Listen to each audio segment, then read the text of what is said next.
de tua administração. Evangelho de Lucas, capítulo 16, versículo 2. Dentro de uma parábola, o administrador infiel, que Jesus coloca, e é muito útil para as nossas condições, especialmente sendo o nosso primeiro estudo de segunda-feira, não da Casa Esperança, mas o nosso, do ano novo de 2015. E por quê?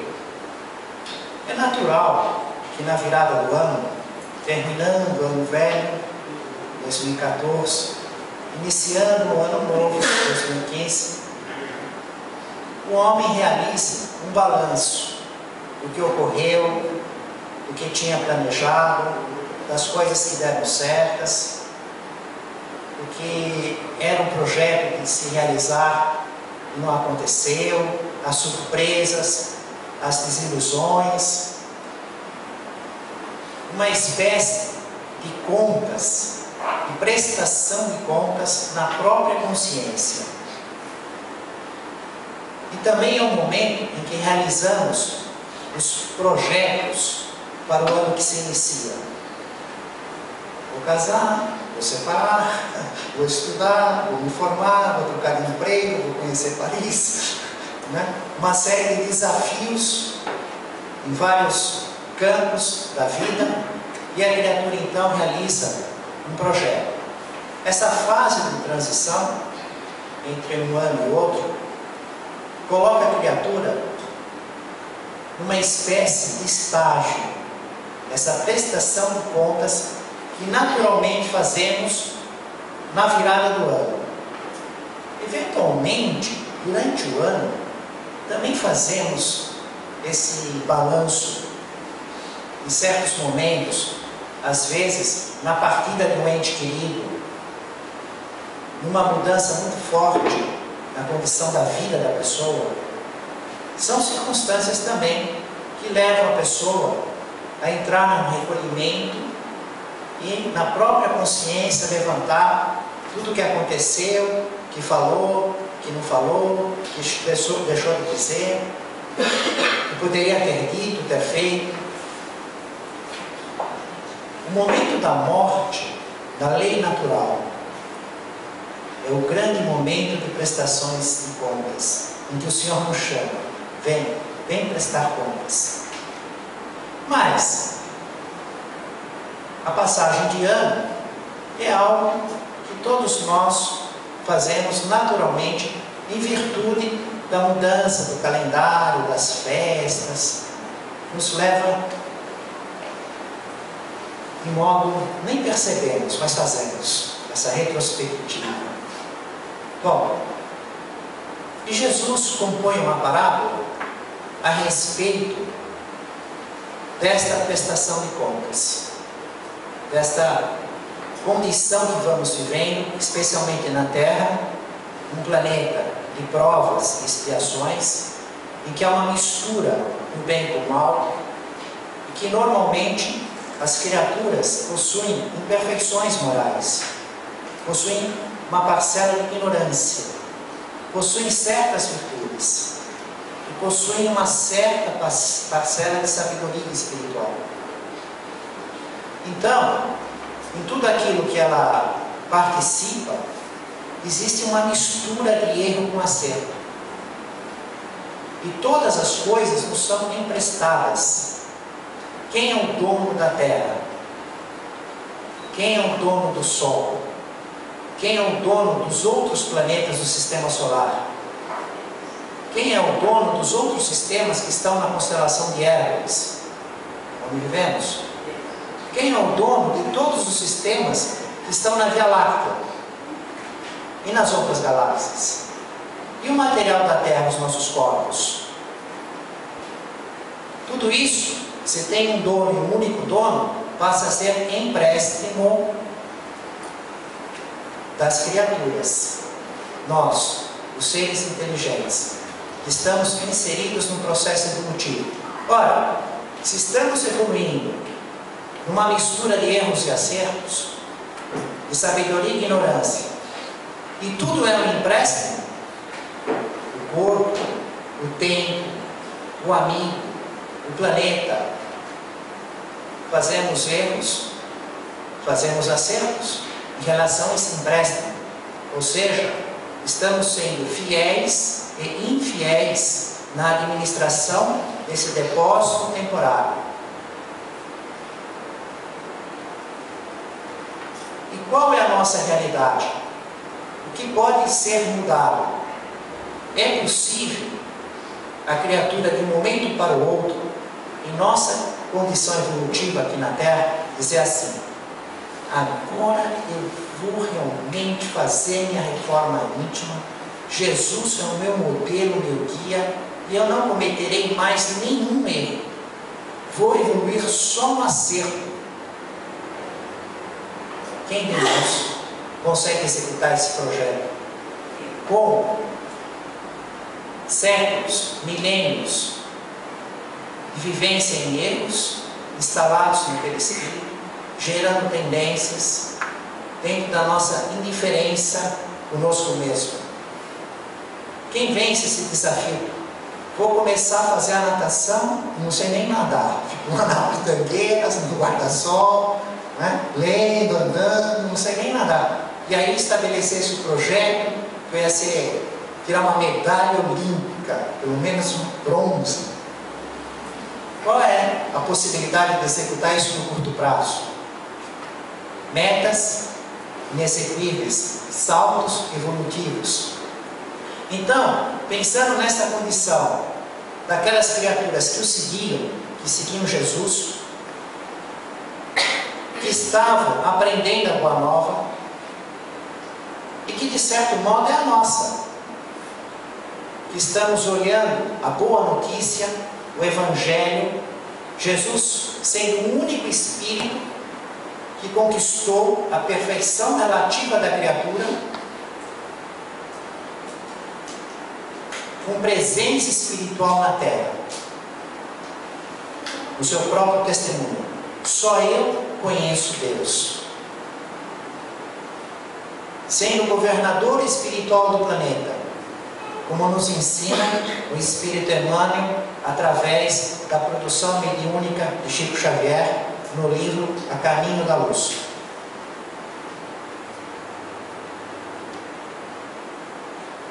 Então, para nos informar o que podemos fazer, da mesma maneira que aquelas pessoas que seguiam e aprendiam com Jesus a Boa Nova, Jesus compõe uma parábola, que é chamada de parábola do administrador infiel, anotada unicamente no Evangelho de Lucas. E esta parábola tem algumas circunstâncias a serem analisadas antes de entrarmos no seu conteúdo. A primeira delas é a dificuldade do termo. Riquezas da injustiça, riquezas iníquas, administrador infiel, porque não existe no nosso idioma que corresponde à ideia exata que Jesus coloca dentro da parábola. Estudando as pessoas que conhecem línguas e fazem traduções, já ouvi também referências de que certas palavras no nosso idioma, que temos no português, não existe a correspondência em outros idiomas. Não tem a palavra para aquela ideia, para aquele sentimento. Então eles teriam que traduzir com o que tem lá, naquele idioma. E fica sempre faltando algo. E nós estamos do modo inverso. Uma palavra que existe no aramaico, da época do Cristo, e que não existe do mesmo modo para nós, que dê 100% com justiça a ideia que o Cristo transmite. A outra observação, nós temos que pensar no que é uma parábola. É um recurso didático que se utiliza para explicar com clareza. Se coloca coisas conhecidas que podem ser reais ou da imaginação, fantasiosas, e que têm o objetivo de comparar o conhecido com algo desconhecido e com uma lição moral. Então, a pessoa não conhece detalhes da vida no mundo espiritual. Jesus falava da vida do dia a dia delas, de um fato que poderia ter ocorrido, ou simplesmente imaginando coisas, compondo com circunstâncias da imaginação, mas com coisas conhecidas. E por relação, por indução, se explica a vida no mundo espiritual com a moral da história. Vamos dizer uma fábula, que não é uma parábola. Nós pegamos um leão e um rato, um ratinho e um leão. Todo mundo está entendendo o que eu estou falando? Todo mundo sabe o que é um leão? Sabe o que é um ratinho?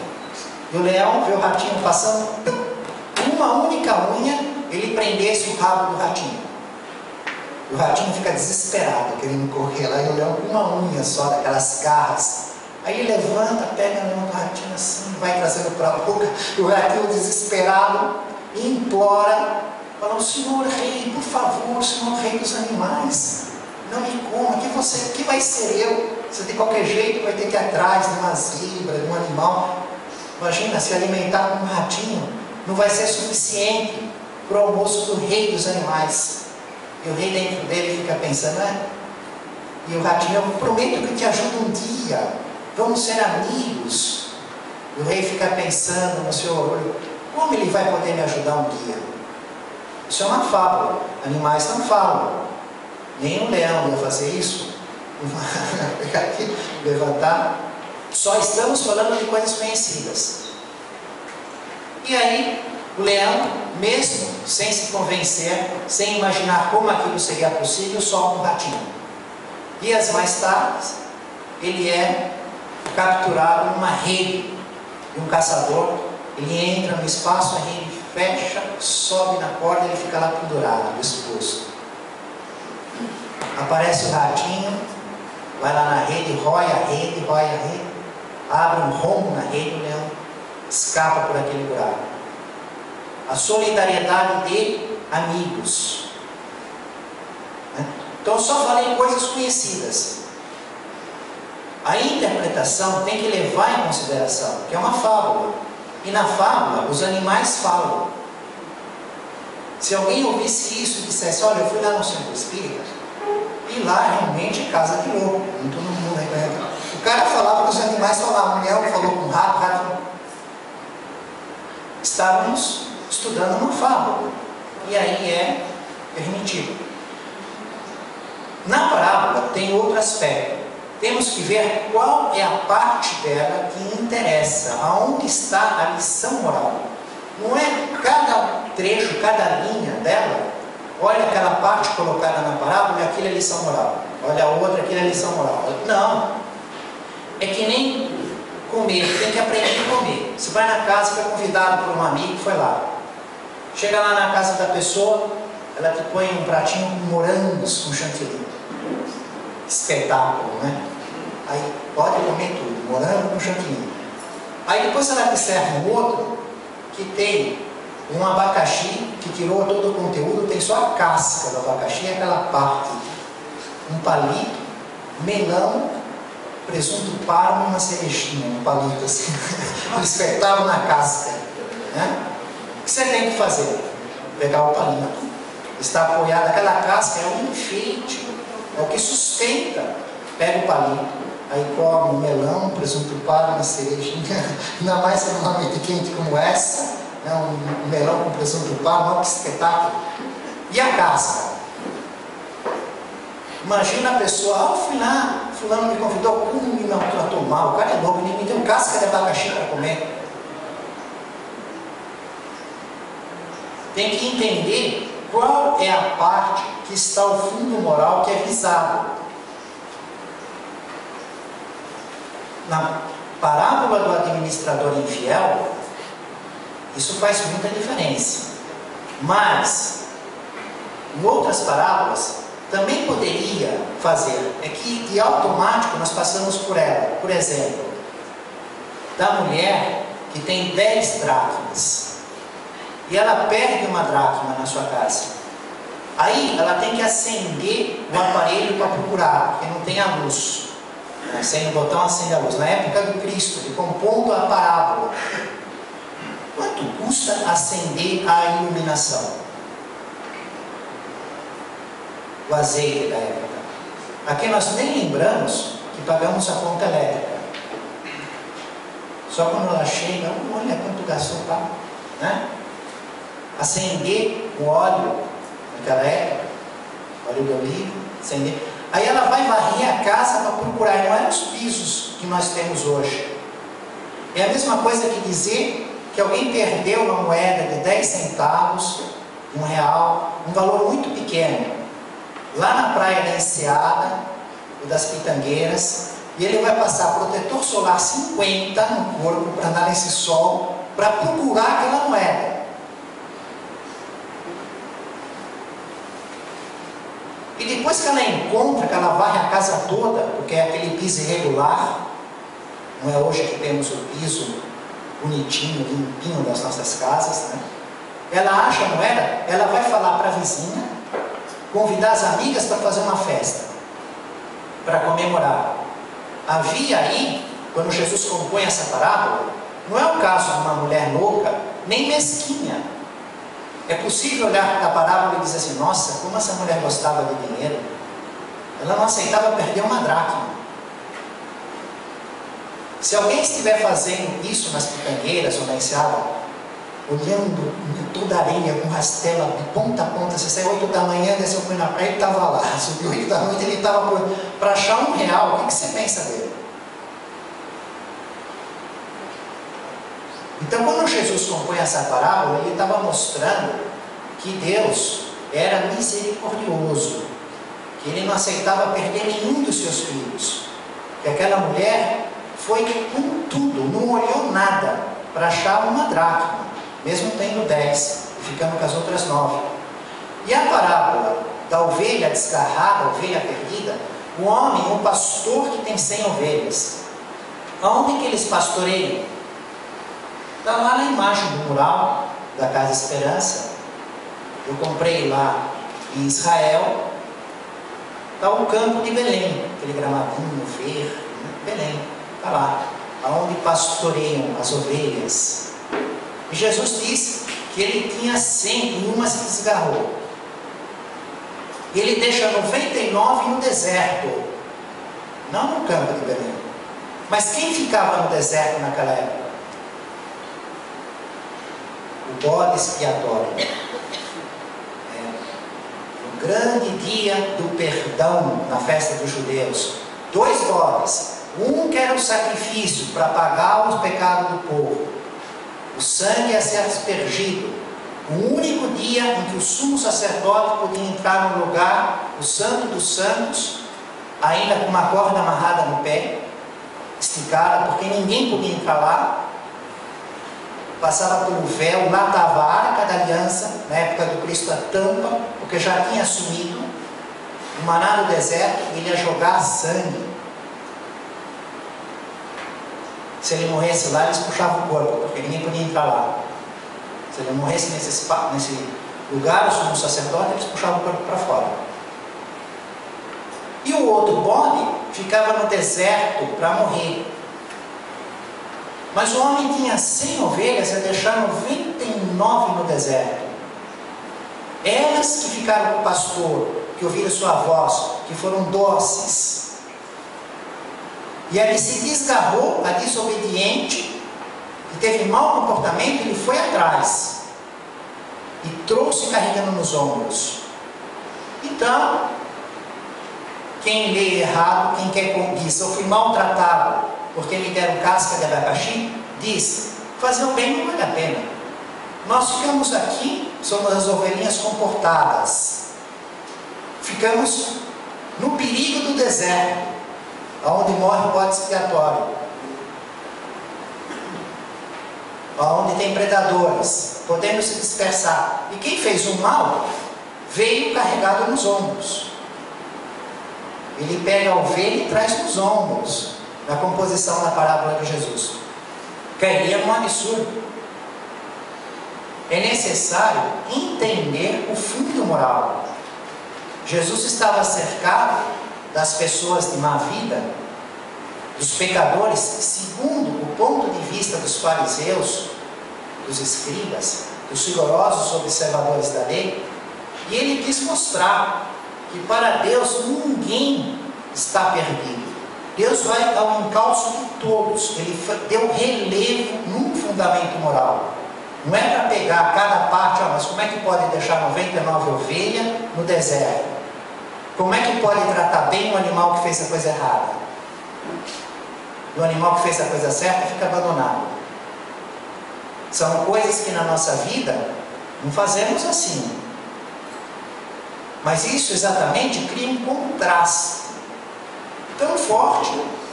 2000 anos depois nós estamos falando disso.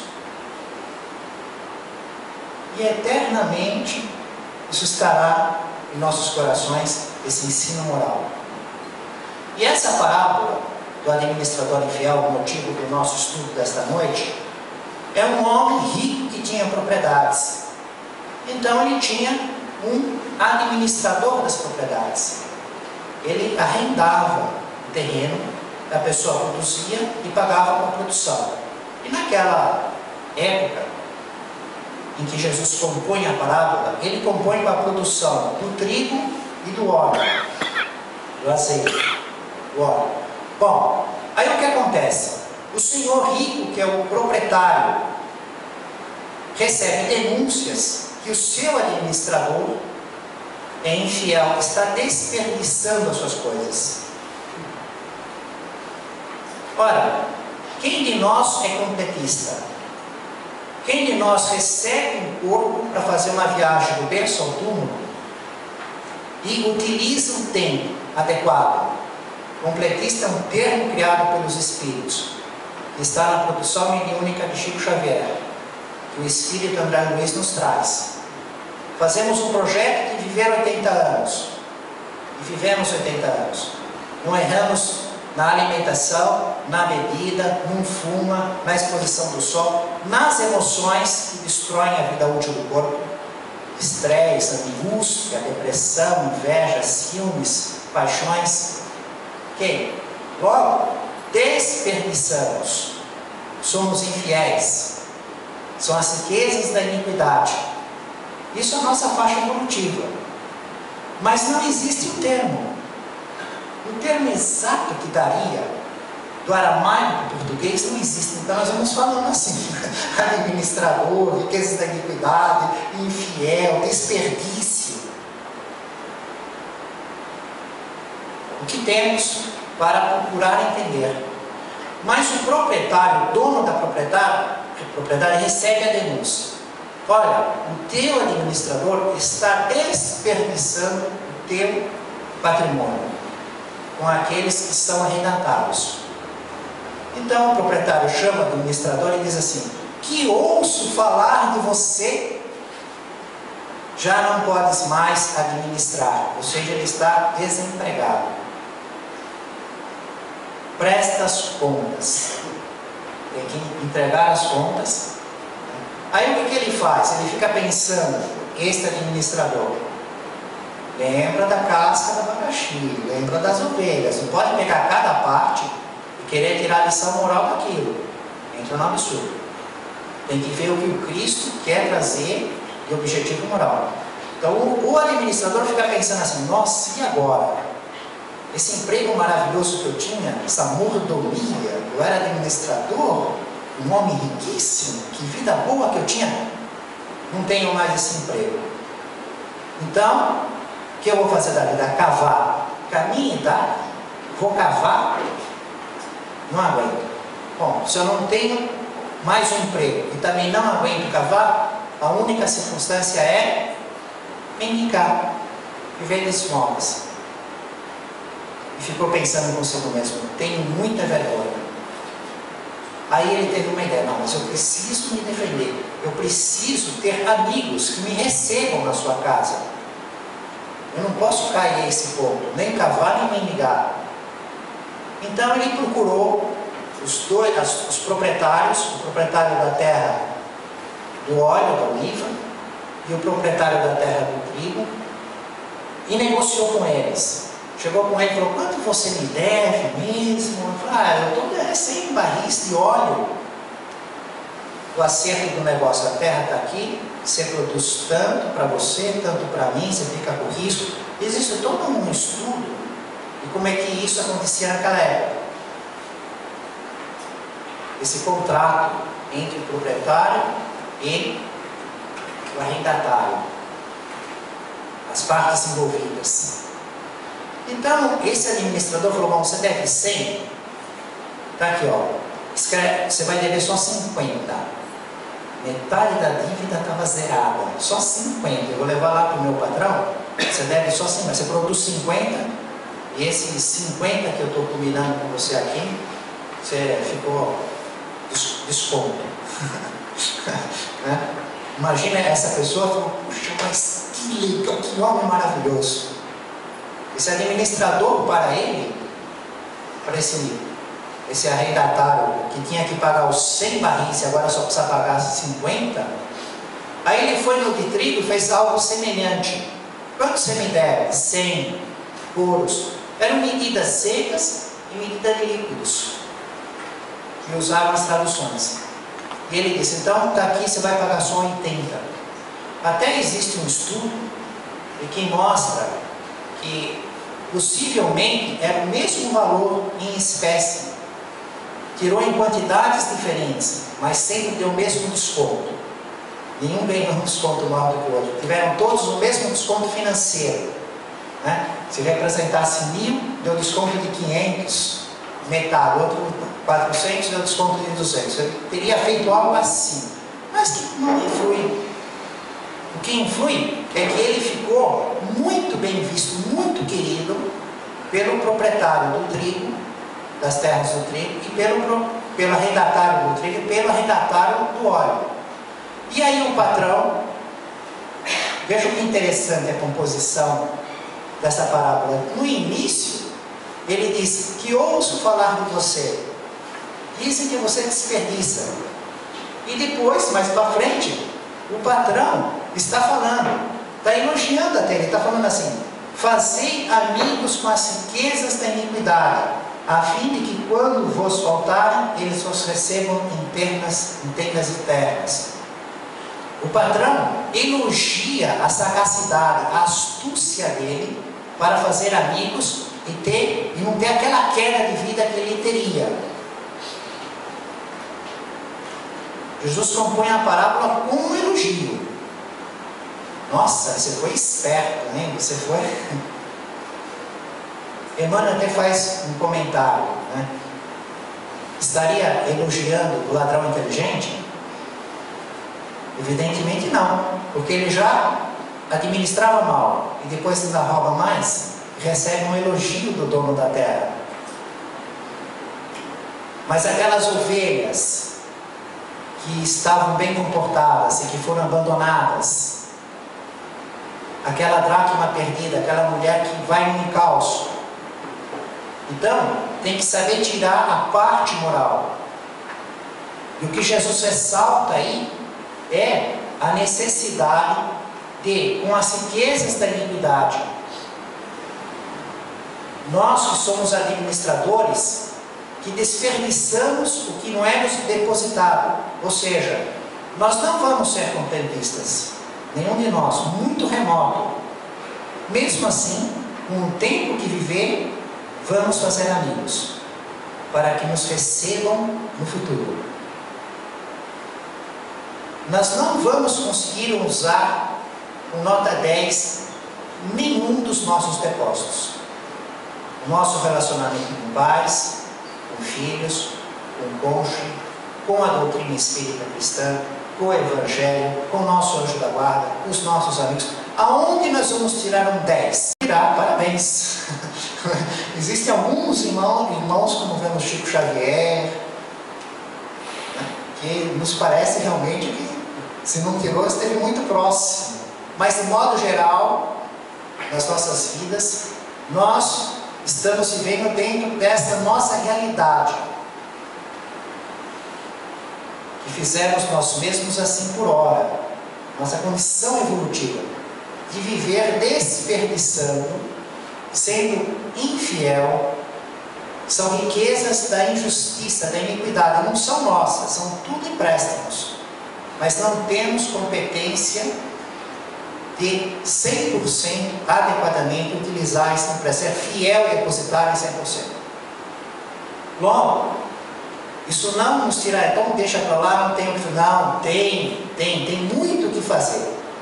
Fazer o bem, fazer amigos, amigos encarnados, amigos desencarnados, os espíritos. Inclusive Jesus utiliza a frase para que eles não recebam das tendas eternas. E as tendas, o tabernáculo, ele evoca algo que tinha um significado muito especial no povo judeu, no povo hebreu da época, porque eram os 40 anos de exílio no deserto, no Êxodo, 40 anos entre o Egito até a Terra Prometida, e eles faziam um culto nos tabernáculos, e havia a tenda em que Moisés se comunicava com Deus, nas tendas eternas, amigos, para que eles o recebam nas tendas eternas. Logo, Jesus está dizendo que nós temos que fazer amigos com os bons espíritos, que podem estar encarnados ou na espiritualidade nos auxiliando, convivendo conosco, procurando nos auxiliar, dando sugestões,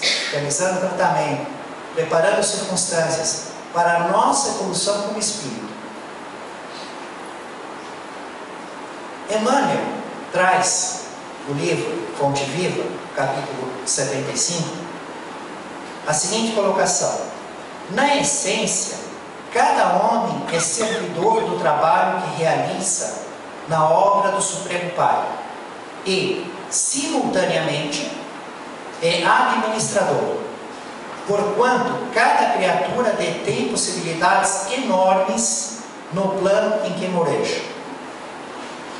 Então todos nós somos servidores, cooperadores de Deus na harmonia universal. Temos um dever, temos a parte que nos cabe. E além de estarmos em serviço, nós também somos administradores.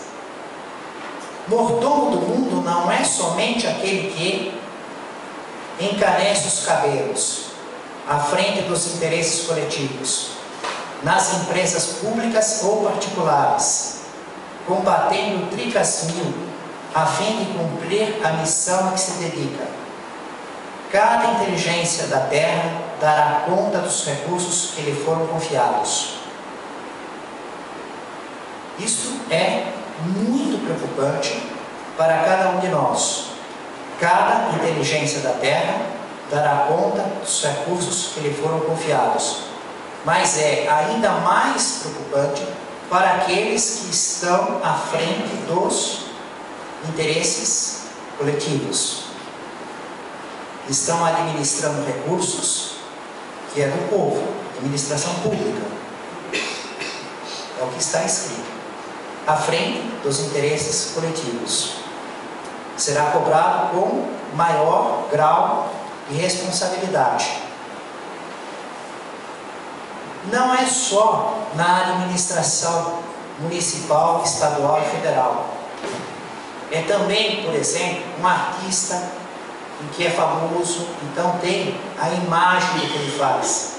Quem leva uma palavra ao público, quem escreve um jornal. Em tudo aquilo que a sua influência deixa de ser só para aqueles poucos e passa a ser para muitos. Teremos que prestar contas do que acabamos influindo na vida de todos que influímos. Eu nem sabia que existia. Como? Não sabia que existia. Estava mexendo na vida. São pessoas que a gente não vê. Imagina a palestra que o nosso grande amigo Márcio Rajão está gravando. Como é que eu vou saber quanto tempo ela vai ficar no ar. Vai lá para as nuvens, pode ficar décadas, séculos, pode ninguém ver, e pode algumas centenas de pessoas verem. E esses termos, os erros misturados com os acertos que eu estou colocando, eu me torno responsável. Aonde eu coloquei alguma coisa fora do pensamento de Kardec, de Emmanuel, que eu aumentei, que eu abaixei, eu vou me responsabilizar pela sintonia, falta de sintonia fina. Pessoal, não, você, de modo geral, você pode até acertar. Você falou de reencarnação, falou da codificação, mas olha bem aqui como Kardec colocou o pensamento, olha como você deformou o seu jeito de pensar na hora de escolher as palavras, os exemplos. Mas é possível fazer sem nenhum erro? Então para de fazer. Aí eu erro maior. Mas, consciente dessa realidade, procure granjear amigos. Né? Então, quando ele fala que prestaremos contas individualmente e por todos os interesses coletivos envolvidos, e cita o corpo, a saúde física, a oportunidade de trabalhar, a possibilidade de servir. Imagina nós termos que prestar contas com Deus. Olha, isso foi te dado a possibilidade de você fazer. Você não fez por quê? Ah, porque estava muito quente e não tinha ar-condicionado. Não era muito simpático, me melindrei o meu chefe. O ensejo de aprender. Teve a oportunidade de aprender, mas por que não aprendeu? Ah, não podia ficar sem saber quem ia ganhar lá no Big Brother. Tive que me envolver, olha só quanto tempo acompanhei. E isso que tinha que aprender. O tempo, o lar, o amigo, tudo. Que fazes, portanto, dos talentos preciosos que repousam em teu coração, em tuas mãos e no teu caminho? Vela por tua própria tarefa no bem, diante do Eterno, porque chegará o momento em que o poder divino te pedirá: dá conta de tua administração. Fazendo uma mudança, mas só com um certo conteúdo comum. Mas essa é a primeira reunião, estou presente nas segundas-feiras. Já tivemos a segunda-feira passada, a abertura da Casa Esperança, mas com a minha presença, o meu compromisso por hora é de segunda e sextas-feiras, a minha primeira segunda. Vou trazer uma matéria da Revista Espírita, do Jornal de Estudos Psicológicos, onde Allan Kardec realiza sua pesquisa, justamente no ano 1, número 1. Sabemos que Allan Kardec fez a pesquisa de janeiro de 1858 até março de 1869. E a de abril já estava sendo impressa quando ele desencarna. Então são quase 12 anos de jornal mensal, com uma série de matérias. Como é a primeira noite do ano, eu vou tirar uma matéria entre as várias matérias da primeira revista espírita, do primeiro jornal do ano, em que Allan Kardec faz suas pesquisas. Como falamos em julgamento, dar contas, juiz, nós vamos pegar um caso que foi colocado como título Médiuns Julgados. Mas depois da palestra não dá para ficar pensando, mas eu não entendi o que os médiuns julgados têm a ver com a parábola do administrador infiel. Não é para ver isso. Só estou pegando assim, lá não tinha julgamento, não tinha juiz, tem que prestar contas. Né? E aqui tem essa matéria, os médiuns julgados, que Allan Kardec traz para o estudo. Até certo ponto tem alguma coisa que daria para aplicar essa parábola nisso. Mas eu pego aí só por oportunidade desse ponto de contato e para estudarmos a doutrina espírita. Nesses poucos minutos que nos restam, entendermos que a codificação espírita é científica. é produto de observação de fatos. Que fatos? A manifestação dos espíritos pelos médiuns. Então Allan Kardec, observando isso, que era escrito e era enviado para ele pelo correio para Paris, e a observação do que ocorria na sociedade, nos jornais, nas experiências. E nessa observação é que ele aprendeu as leis. Ele não tinha mediunidade sensível. E é isso que forma o conteúdo do conhecimento, que se encontra nos 5 livros. Os livros principais, um livrinho pequeno, Viagem Espírita, 1862, o que é o Espiritismo. Mas os principais, o Livro dos Espíritos e o Evangelho segundo o Espiritismo, que é o curso básico, fundamental. Depois, o Céu e o Inferno, a Justiça Divina segundo o Espiritismo. Por quê? Porque ele ensina a morrer, ele ensina a nossa casa futura. E esse é o nosso caminho. A morte e a vida depois da morte. O céu e o inferno é uma relíquia para isso. E aí temos também a especialidade da comunicação dos homens com os espíritos, o livro dos médiuns. A parte experimental, os perigos e os inconvenientes da mediunidade, da comunicação do homem com os espíritos. Também tem os seus, os riscos, as cautelas, as circunstâncias favoráveis, desfavoráveis. E a Gênese, em que explica algo a respeito da Gênese de Moisés, os símbolos, as alegorias do Antigo Testamento, nos fala a respeito dos fatos maravilhosos de Jesus, as curas, as predições do futuro. Bom, então estando na Revista Espírita, a matéria Médiuns Julgados, e era um desafio. O que aconteceu? Um jornal em Boston, o Correio de Boston, ele fez um desafio com os professores da Universidade de Cambridge. Selecionou uma equipe de professores que não acreditavam em espíritos, de modo nenhum, muito menos, se não existem espíritos, não existe a comunicação dos homens com os espíritos. Logo, todos aqueles fenômenos que os médiuns diziam possuir, essa faculdade de se comunicar com os espíritos, para esses professores, seria fraude, alucinação, loucura, tudo mais menos do que eles diziam que era.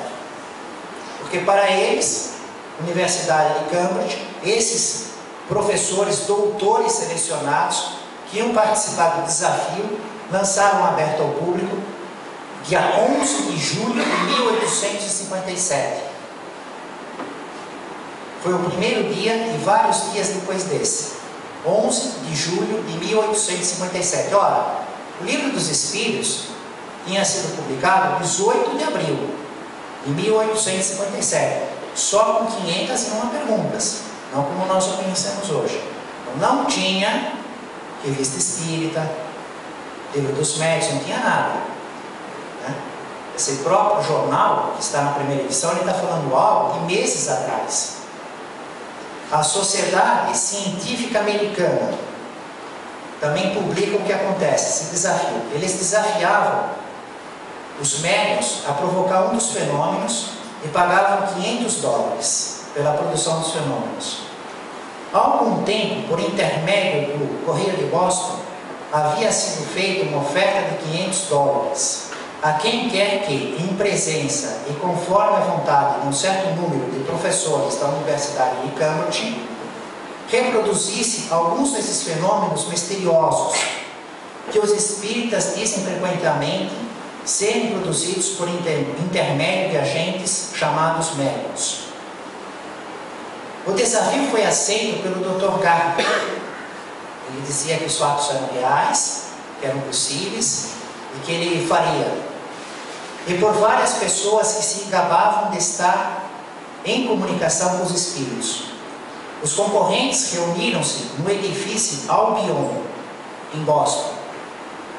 É tudo minuciosamente publicado, porque o jornal, inclusive, Correio de Boston e Ciência Americana, ficar lá nos Estados Unidos, né? Então foi público para o mundo, saiu, né?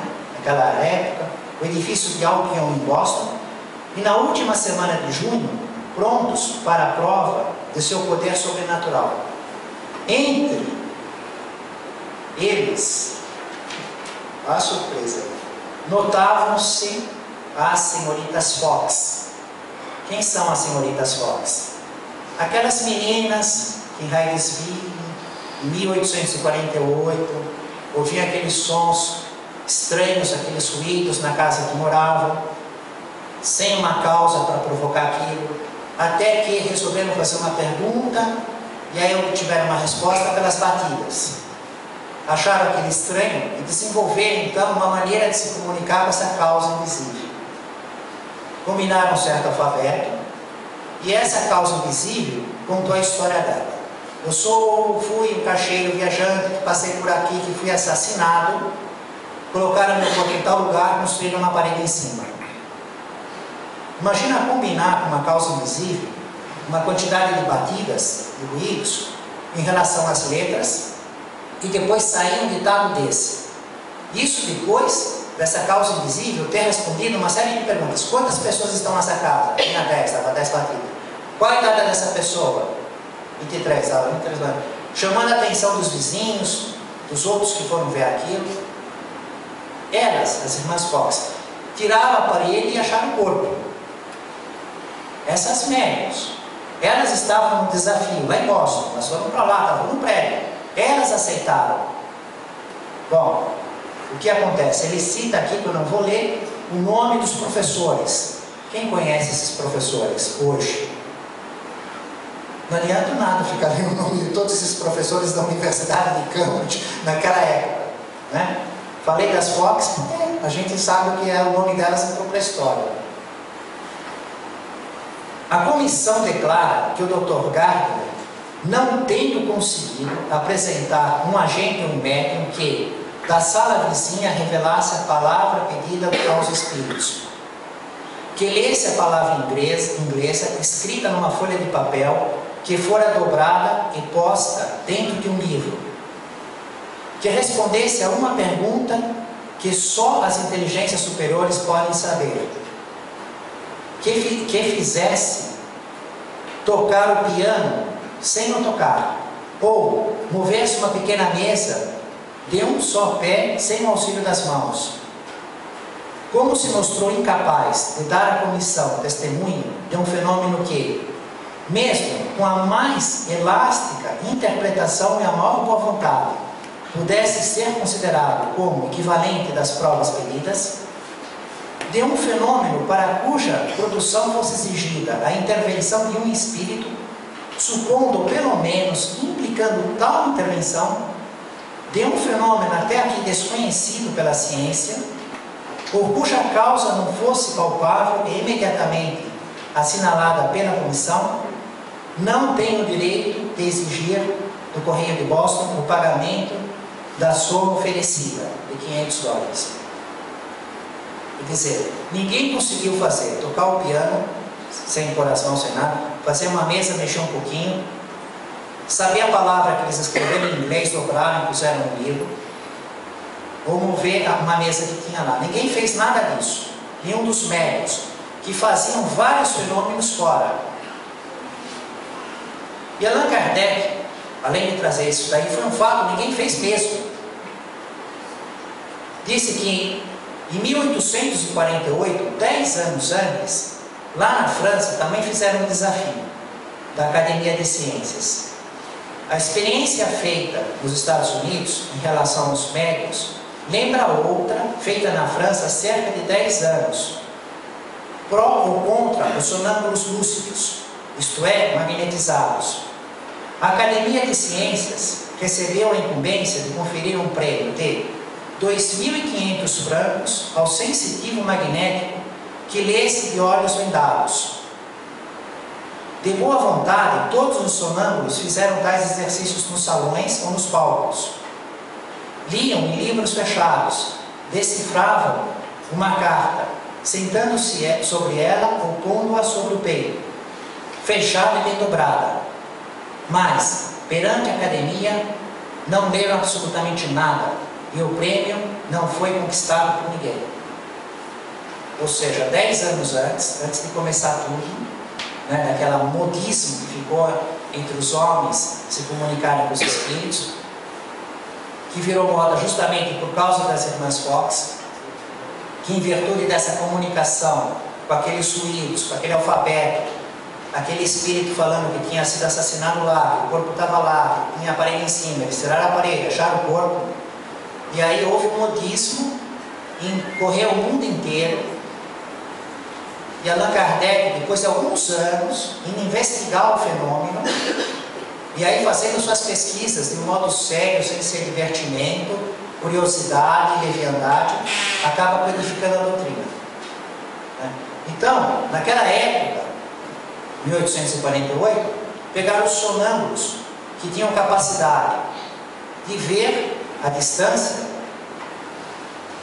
O corpo espiritual se emancipa, se desloca do corpo carnal, e ele vê objetos, vê o que está acontecendo, e eles liam livros. E às vezes traziam carta fechada, e eles liam conteúdo. Tinham essa particularidade. Então a academia, na França, fez o desafio: eu pago 2.500 para quem fizer nesse período diante dos nossos sábios. E esses mesmos sonâmbulos não fizeram nada. Seria como agora pegar o Chico Xavier e dizer assim: olha, por 5 mil reais, 100 mil reais, 2 mil dólares, eu pago para você fazer aqui um texto com evidências, como você faz aí, milhares desses livros, faz aqui na nossa frente. No meio uma comissão de cientistas na Universidade de São Paulo, nos Estados Unidos, em qualquer lugar, senta aqui nessa sala e agora na nossa frente, faz mediunicamente aqui o que você faz, esses livros, esses milhares de informações, com dados conferíveis que estão todos certos. Era essa que era a ideia deles, e não conseguiram nenhuma evidência.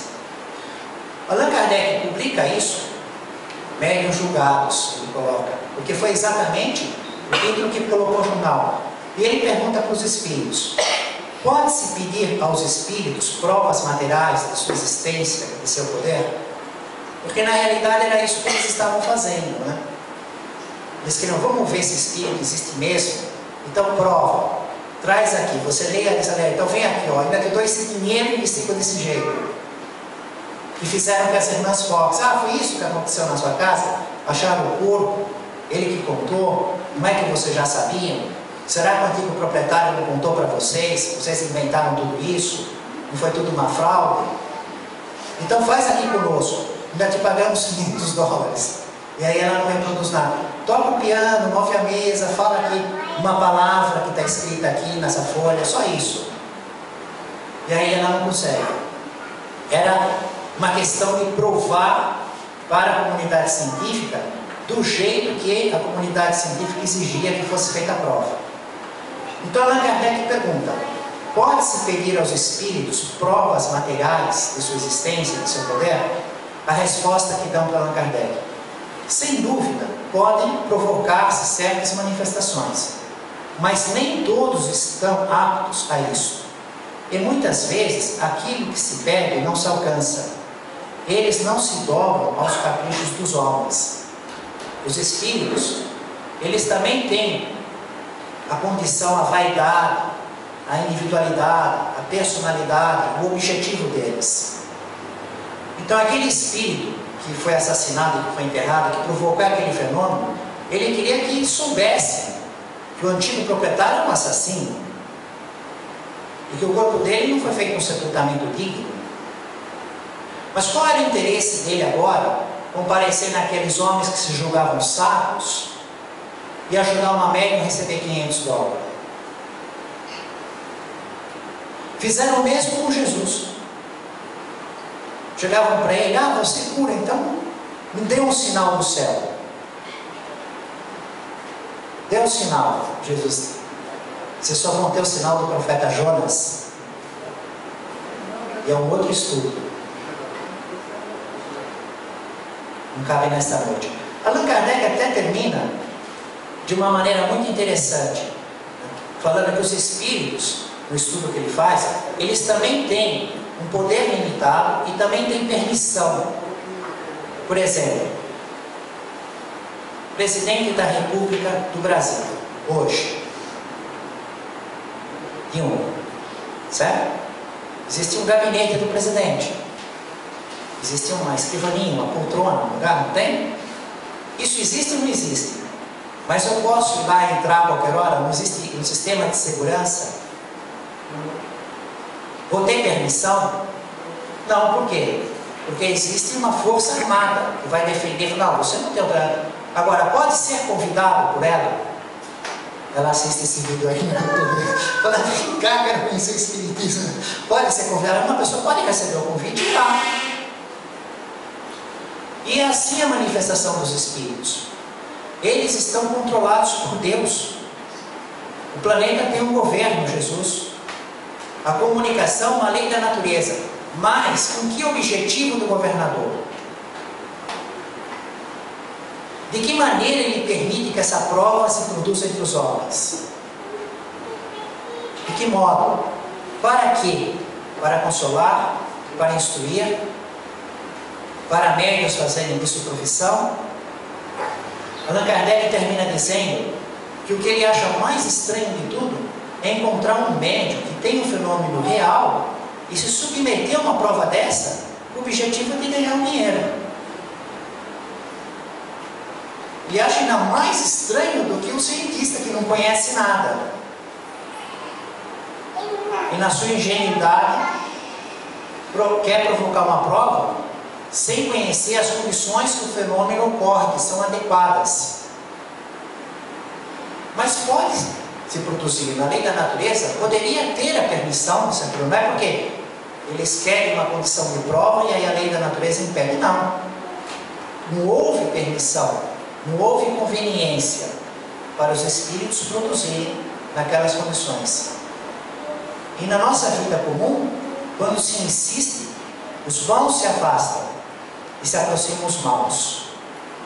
E às vezes eles realizam as provas. Estamos vendo a novela aí, o Alto Astral, né? A Samanta Paranormal, falando, ah, mas essa voz está diferente. E aquela voz está produzindo as provas para ela, né? Vamos ver no que vai dar no desenvolvimento da novela. Mas a que preço? Eles sempre também têm um interesse de explorar o médium.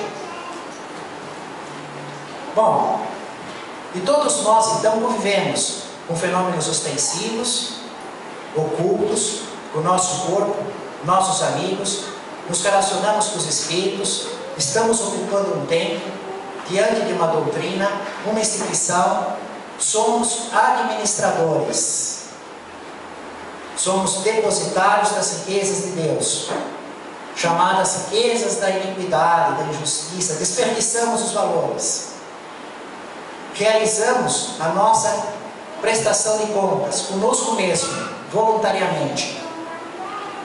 Temos o ensino de Jesus nos convidando a viver a boa nova, que conhece os nossos corações. Por isso, Jesus compõe uma outra parábola. No templo, um fariseu que observava rigorosamente as leis de Deus, os mandamentos, os aspectos exteriores, o jejum, o dízimo, as ofertas, os sacrifícios, lavar as mãos, e vai orar a Deus. Graças te dou, Senhor, porque não sou como aquele pecador, publicano que estava do lado dele. Mas o publicano, e esse sai justificado, ele também é o administrador infiel. Ele também está desperdiçando as riquezas. Mas ele ora a Deus com a mão no coração, sem coragem de erguer os olhos, dizendo: